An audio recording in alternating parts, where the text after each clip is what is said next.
you still with me?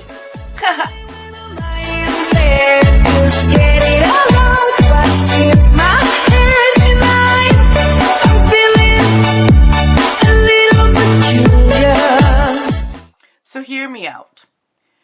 Jen is outside the Waterfall Bar and Grill when John comes out, right? And she lingers a little. John and Karen go one way, they get in their car, and off they go.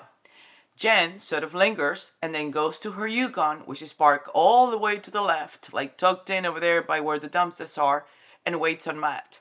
Matt comes out right before Chris does, right? But Matt sort of comes out with Kolakithis. Kolakithis goes to the left, Matt goes to the right.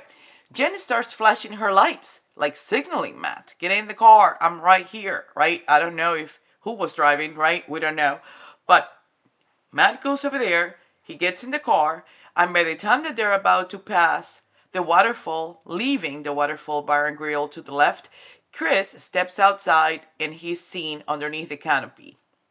So he looks to the left, doesn't see anybody, looks in front of him, looks to the left, sees the Yukon, and starts heading that way.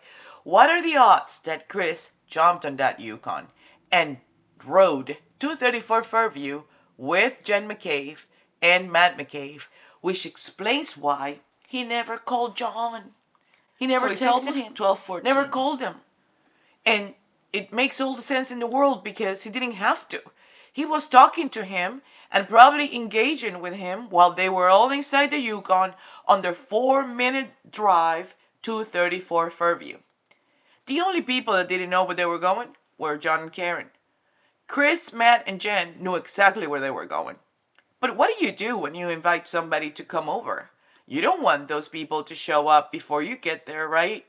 Especially from if you have something planned out. Now, if we look at the waterfall video, right before John left, Chris left, and Matt McCabe left, Chris, Brian Albert, Matt McCabe, and John were very much engaged.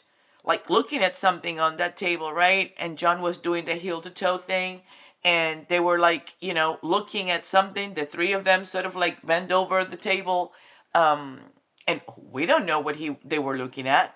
What we do know is that at the same time that Jen McCabe and Matt McCabe drove off on that Yukon, there is a very high possibility that Chris jumped in the car.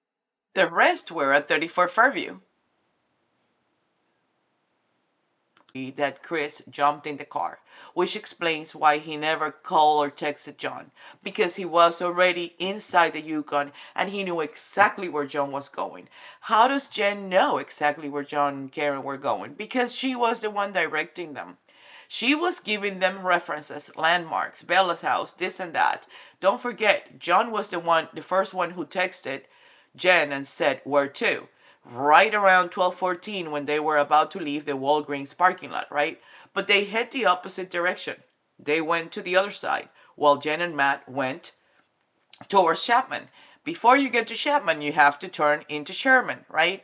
So Jen knew exactly that in 4 minutes, by 12:19:22, she arrived at 34 Fairview. And she knew that she had sent John and Karen on a goose chase of almost over 10 minutes. 9.95 before they actually arrived to 34 Fairview, if they arrived to 34 Fairview, because I have 5 pages of notes from Truth and Transparency that I have been slowly scrutinizing and trying to vet or challenge or figure out if indeed they never made it. And if they never made it, why would anybody make so much of a big deal that Karen made it? Because if Karen never showed up at 34 Fairview, if nobody ever saw her at 34 Fairview, who was in a car accident then? Everything falls apart. So I'm exploring this and you're going to be part of it. So I'm hoping you leave me comments and let me know if there was something I missed. I'm going to go back to my notes and then I'll come back to this. I'll see you all later. But before you go, lay no doubt what's in my head, and I'm feeling a little peculiar.